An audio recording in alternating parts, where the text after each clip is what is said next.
Hey guys, welcome back to All Things Knives. It's your host Fletcher, and today we are doing a review on the BGM Knives Kwaiken. Alright, so here we got it. Here's the Kwaiken. Let me give you guys, before we get into it, just giving you guys a once over of it. Let's see, we're going to use that to help brighten it up for y'all. So, this was sent into the channel from John at BGM Knives, basically to get my opinion on the paracord wrap, which y'all should have seen a video on that. And then now I'm doing a review on this model. So I have carried this knife for almost every day and for at least 30 days. All right, so most of that was, like work tasks. All right, so before we get into thoughts on the knife, keep in mind it comes with a Kydex sheath, 52-100 steel, paracord wrapped. Okay, so let's get into the measurements of the knife. So if we go from tip to butt, it's about 7 5/8. 7 5/8 inches. If we put it in the sheath and measure from the sheath to the end, you're at 8 inches. So it's about the size of a fully open Spyderco PM2, roughly. Let's look at cutting edge, which one thing we did not get. Cutting edge, 3 1/4 inches of cutting edge. That is pretty good, especially with usable handle, about 4 inches of handle. So pretty good blade to handle ratio there. Let's compare that to maybe some other creations of John's. Here's a spade. So if I go from beginning of the sheath to the end, kind of rounds off.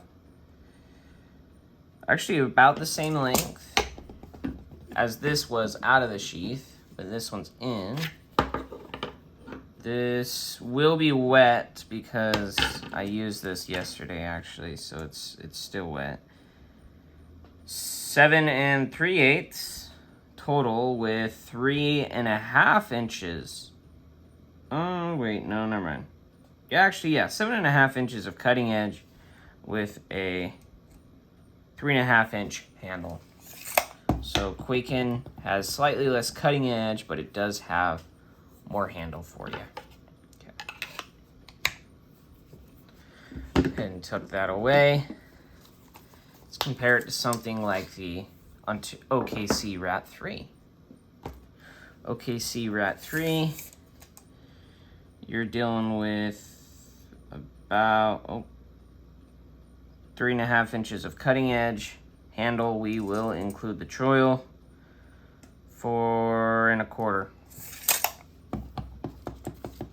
Once it's in the sheath,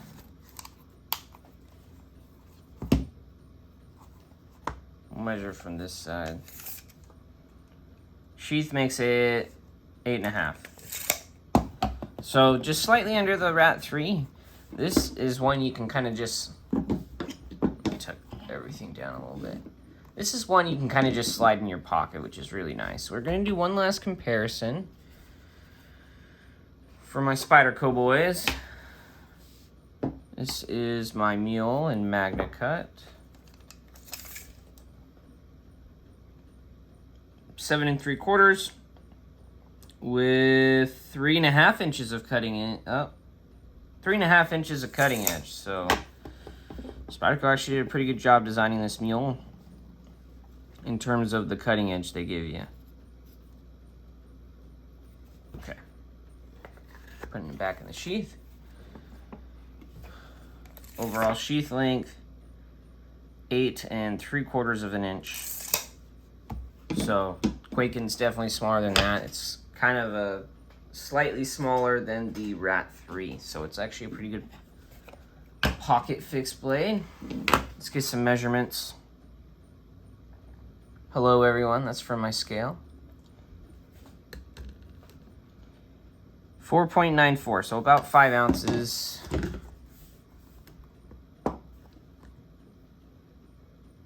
It's about an ounce lighter, slightly over than the Rat 3.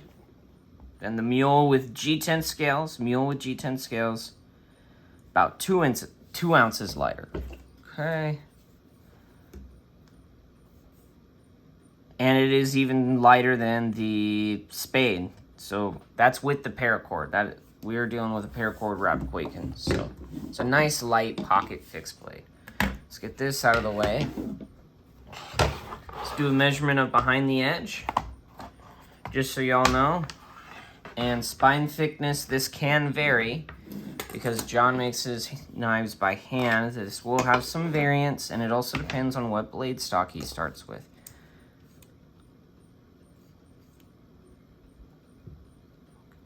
Zero that. Okay, so the spine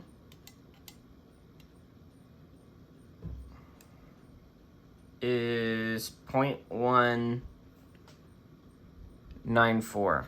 So pretty decent thickness on the spine, but he did a really good hollow grind, so let's see how thin it gets.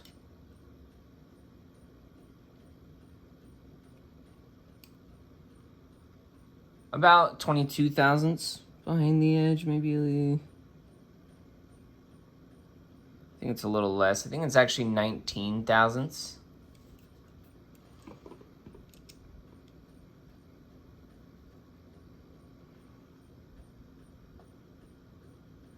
$21.5 thousandths at the tip. I wouldn't be surprised if we were like 24 or so.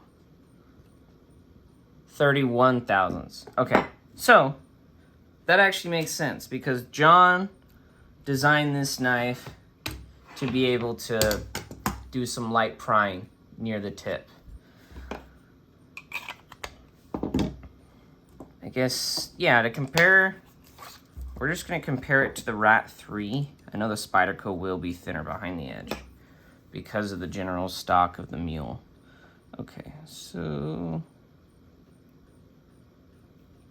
about there. Yeah, 26 thousandths.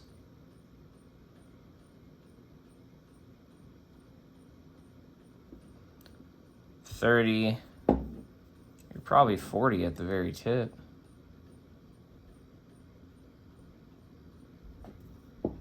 $50. So this is going to be a better cutter than the Rat 3, but the Rat 3 is a survival knife in the fact that you can baton with it. I did do some light whacking with the Kwaiken on some wood, and no problem with the edge there. I shouldn't say light. I did actually swing pretty hard.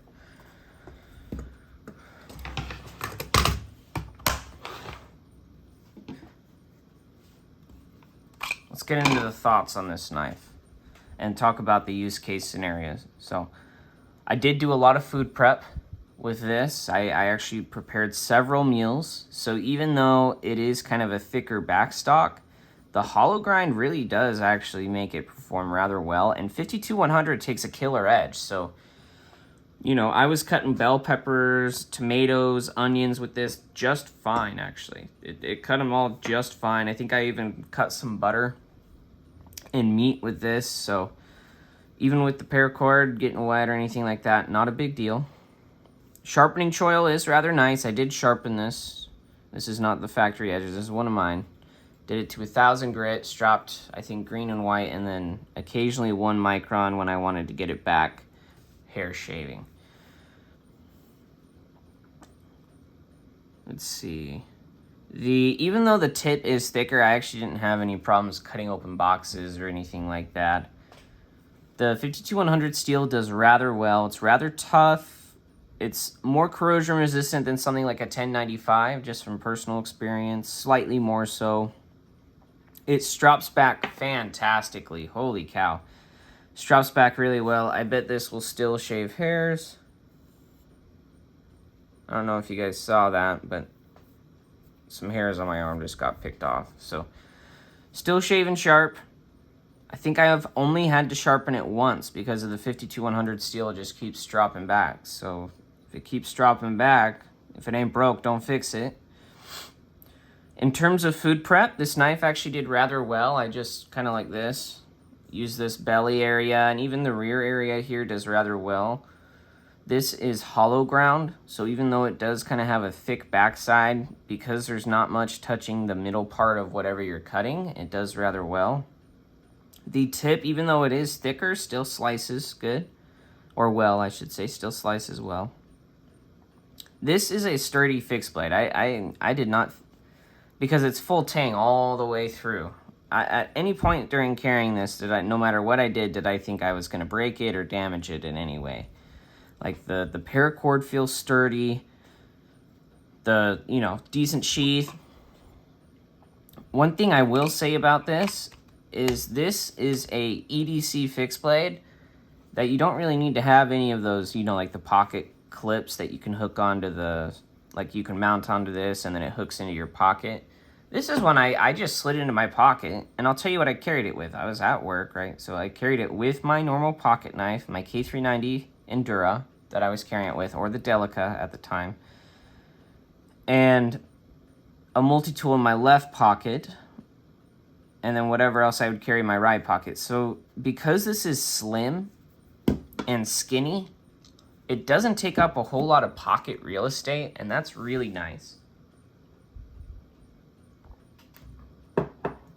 It doesn't take up a whole lot of pocket real estate. It's nice, and it's not, for a fixed blade, it's not heavy. So it would just slide in my pocket. I could do all my regular tasks like I would normally do them, and then if I needed a fixed blade, I had it.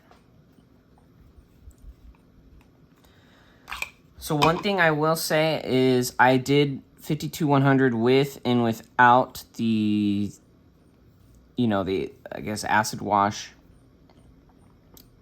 And I would definitely recommend the acid wash because it does actually prolong the amount of time before you get some discoloration. So on mine, remember, I was using it food prep, very acidic things like tomatoes, limes, and so forth. Even sometimes to stir my coffee in the morning. You will get, after a while, some discoloration, but for the most part, the acid wash just kind of dulls it out. So, and it did take longer for discoloration to show up on this knife, which is really impressive. You can actually probably see on the edge that there is some darkening, and so that shows you that 52-100 does patina, but it has not affected the edge life whatsoever. Or the edge strength. I will say I don't think I had to pry with the Kwaiken at all, but I did on boxes and such. Like I would, if I had to, I could get in a box and just pop up, and that was no problem. And with how thick the tip is on this one, I don't really think you'd have a problem with other prying. Obviously knives are not pry bars. John himself says it's made for light prying, so don't go prying open manhole covers with it. But for light prying, maybe some yard work, cutting roots or anything like that, this is going to do a heck of a job because it's slim, it's lightweight, good, good handle, just because it's just a neutral handle, so it's good in a lot of different hold cases, pinch grip, all that. Feels phenomenal.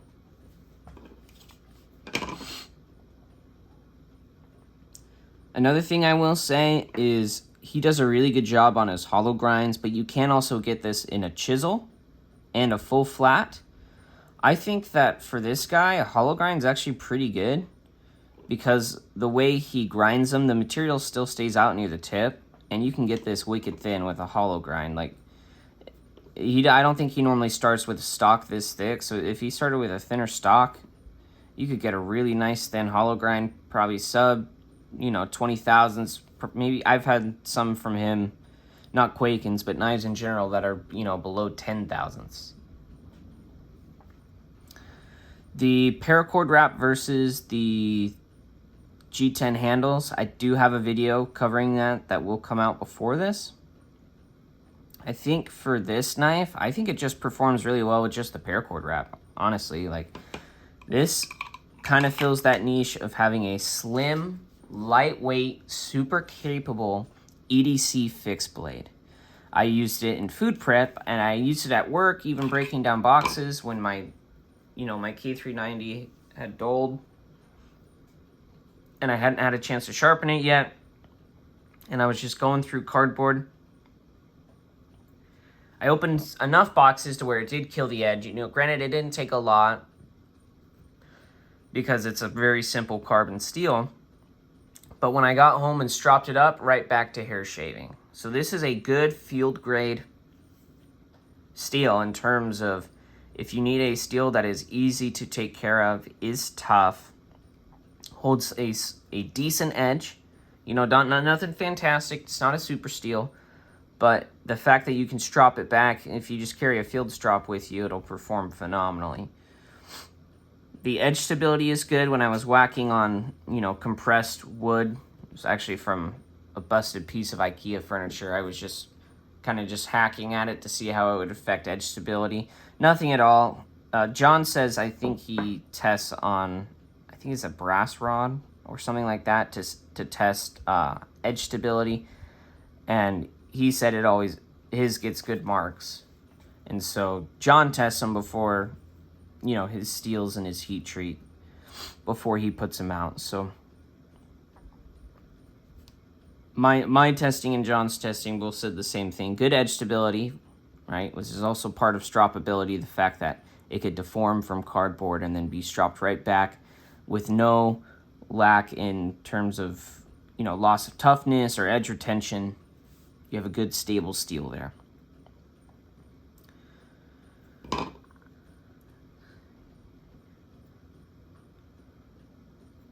I will say the Kwaiken, for me, seems like it could also make a very good self-defense knife. It is very nice and balanced, very neutral ergonomics, nice, slim. I would classify that as somewhat of a hybrid between a clip and a drop. That is just a good general piercing style. If you see, the tip stays in line with the handle till you get here. See? That actually even adds to tip strength. So I think that this right here is a good lightweight EDC knife for someone who's working. So if you wanted a good work knife that could still have good geometry while being tough, this Kwaiken from John is a great option. I think for someone who's working construction or something like that, I think the thickness near the tip will definitely get utilized. The toughness of the steel will probably get more testing from someone just doing their everyday blue collar job. But I think that this steel will definitely stand up to it. 52-100 is one tough steel, especially at the Rockwell John is running it at. It's 60 to 61. At least this one is. He may change it in the future, but that's up to John. If he does, I don't really see toughness being sacrificed all that much. I just think edge retention and stability will get even better. Just from the overall geometry of the knife and so forth, I think that even if hardness is increased, it'll still be a good tough knife. In this configuration, I believe right now $180 US, you're getting a handmade fixed blade that's USA made with a good heat treat, good craftsmanship, great sheath. John does a great job on his sheaths and his seams. Good retention.